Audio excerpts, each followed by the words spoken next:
While I was at the hospital with my dying grandfather, my father took a loan against my house for my sister. When I got home, he said, she needed it more. I grabbed my coat and said, don't be shocked by what I do next. I'm Daniel, 33, the eldest, the kid who loved order and grew into an adult who keeps things tidy. In our family, I'm the reliable one, the guy with the toolbox, the one who knows where the spare fuses are. My sister Leela is the star, she's the main event, I'm the stagehand. That was okay for years. I don't need the spotlight. I like things working. I own a modest 2-bedroom on the edge of town. I fix my own leaks, label my breaker box, and store batteries in a clear bin because disorder starts with a dead flashlight. I work it at a local college. It's not glamorous, I enjoy it. Students call me sir, and I pretend it doesn't startle me. On Tuesday, I was in my grandfather's hospital room. Machines pulsed rhythmically. The clock ticked like it was impatient. I'd slept in a stiff chair for 2 nights, arms folded over a denim jacket that smelled of detergent. I held his hand and talked about the Cubs game because normalcy felt kind. My phone, face down on the tray beside flat soda, kept buzzing with unknown numbers. I muted it. I got water for my grandmother. I walked her to the window and back. We spoke about nothing on purpose. When she dozed off, I saw 3 voicemails from a number labeled County Records. Records offices don't call with good news. I set the phone down. My mind could handle one crisis. At noon, my father arrived with 2 coffees, and the forced energy I knew from soccer games he faked enjoying. He kissed Grandma's cheek, patted my shoulder, and pulled me to the hall by the vending machines. You look worn out, he said. I am, he glanced at my phone. Put that away. Today's not for paperwork. I hadn't mentioned paperwork. Good, because your sister's got enough to deal with, he said, then backtracked. We all do. A nurse passed with a rattling cart. Dad lowered his voice. After this, he said, meaning the hospital, meaning my grandfather fading, we'll talk, just family stuff, nothing big. Now, I asked, sensing he was dropping a problem he'd call me touchy for questioning. Not now, he said. Later, don't overreact, be reasonable.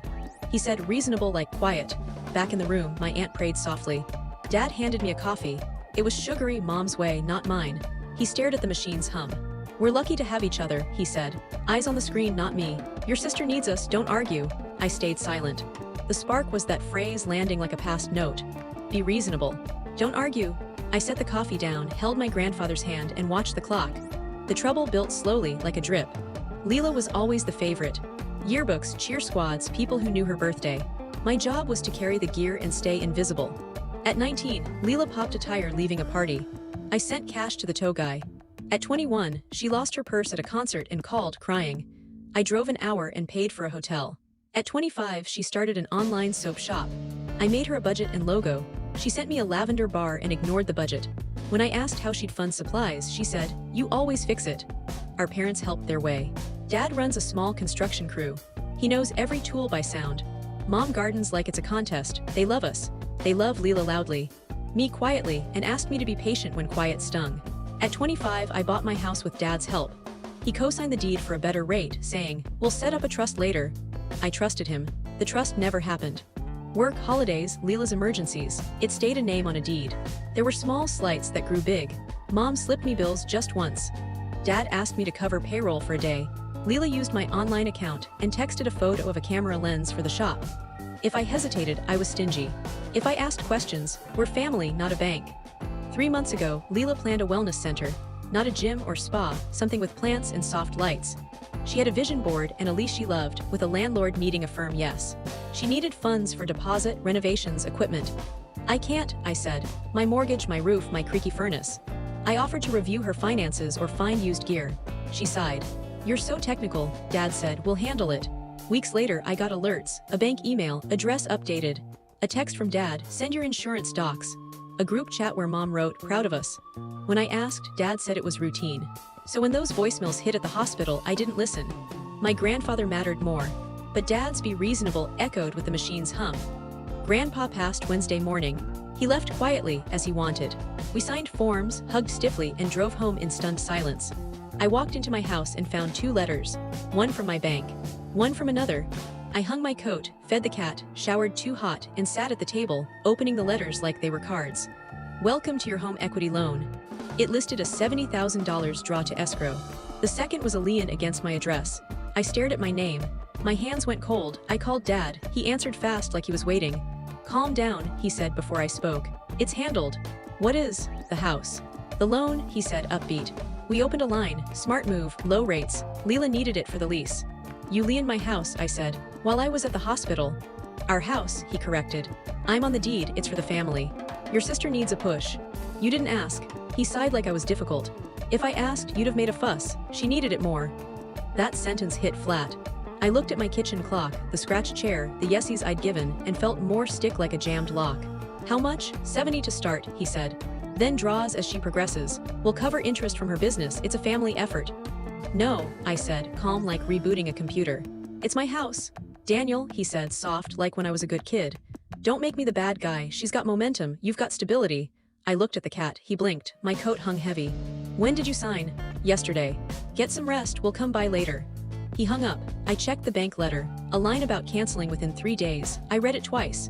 Dad's be reasonable layered over it. Leela texted a photo of an empty shop, captioned key day with stars. I set my phone down. I pulled out the deed box from the closing years ago. An extra sheet was tucked in, Dad's handwriting. Loan info, underlined. Grandpa died hours before. Dad leveraged my home for the family. He assumed I'd stay quiet. He was almost right. I sent a group text, my house, 7:30 p.m., no debate. Mom sent a smiley. Dad wrote, this isn't a fight. Leela said, I've got a tour at 7. I replied, then 8:30. I made a list.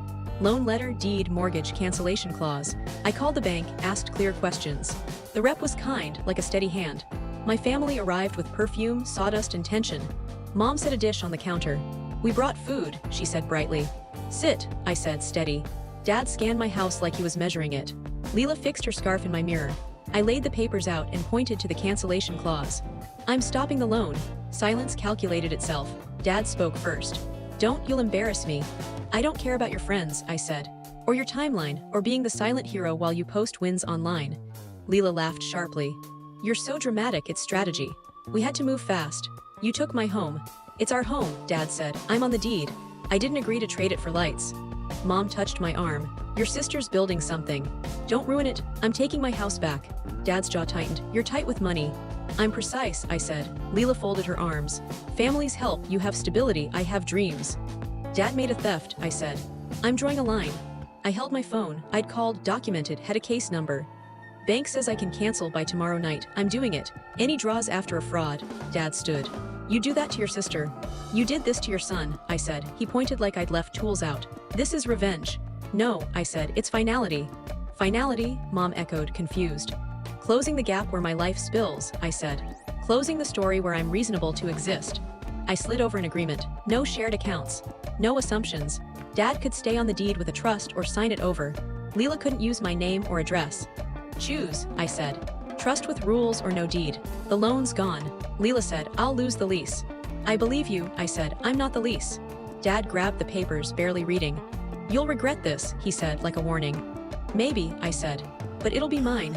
I turned on the sink. It hissed. I'd already sent the cancellation. We stood, connected yet distant. I felt taller in my home. Calls piled up after they left. Dad, Leela, Mom, texts like storms. Don't, can we stop it? You owe us.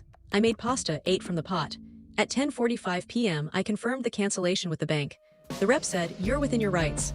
By morning, 30 missed calls. By noon, 50. Leela texted, you don't get timing. I told everyone we're funded, you're shaming me. I replied, keep me out of your plans. Dad's voicemail, you went too far, this could have been smooth. Mom's, you're good with systems. Why not make it work for everyone? I scrubbed a pan hard. Leela showed up, knocking like the house owed her. I opened the door slightly. Let me in. Talk here, I said. Her eyes were red. You're cruel. I'm steady, I said. This was my shot. Dad trusted me. He always did, I said, just not with his assets. Fine. We'll find the money.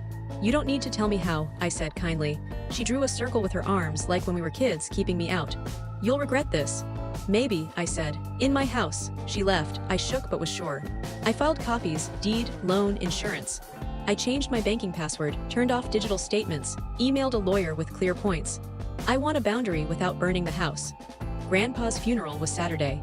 Leela avoided me. Dad's eulogy. Family is everything. He looked at me. I looked at the flowers. He cornered me later. You canceled? I did. Lien's gone this week. You made it hard. You made it illegal, I said. He looked at his shoes. I shouldn't have done it that way. It wasn't an apology, but close. I let it stand. I slept better that night. I dreamed of a door I could lock. Monday, the lawyer called. You're fine. You acted fast. He explained documenting, removing Dad from the deed quietly.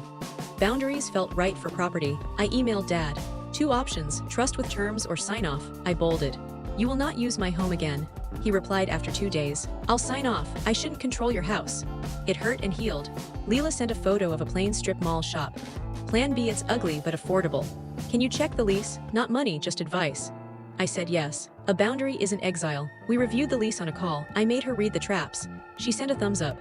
Mom texted casserole photos, then called. I don't know how to not ask you. You can ask, I said, not assume. You sound like a stranger. I sound like I heard you, I said. She stayed on the line. The Lien release came crisp. I filed it, changed my alarm's batteries, ate pasta on the couch like a kid. The house was quiet, not empty. Calls slowed. I watered my pepper plant, stubborn but fruitless. Dad called. We signed. Your lawyer gets a copy. Thank you. I hate that we did this. I'm glad we're stopping, I said. He chuckled weakly. You're good with fine print. I'm learning to write it, I said. I watered the plant again, trusting the motion. I needed a door that locks from my side. I have it. I blocked 2 hours weekly as mine. Moved savings to a new bank. Gave my spare key to a neighbor. Told Leela I'll review but not sign. Told Mom I'll eat her food, not her guilt. Leela's new shop has harsh lights. She posted, we start small. I liked it, no money attached. Dad calls earlier now when plans are drafts. I say yes or no, both can be love. Grandpa's cap hangs by my door. He told me at 9, with a screwdriver, if you break it fixing it, you tried. I think of that when boundaries feel imperfect but real. The lesson for a note above the sink. I won't let anyone borrow my house, time, or focus without consent. If I'm not asked, I don't pay. This isn't harshness, it's clarity. Not vengeance, resolution. I'm Daniel. I organize tools, fix what's mine. I'm not a family utility. I'm a person with 4 walls, a roof, a door that locks. When someone I love asks for everything, I can say, through a cracked door, no.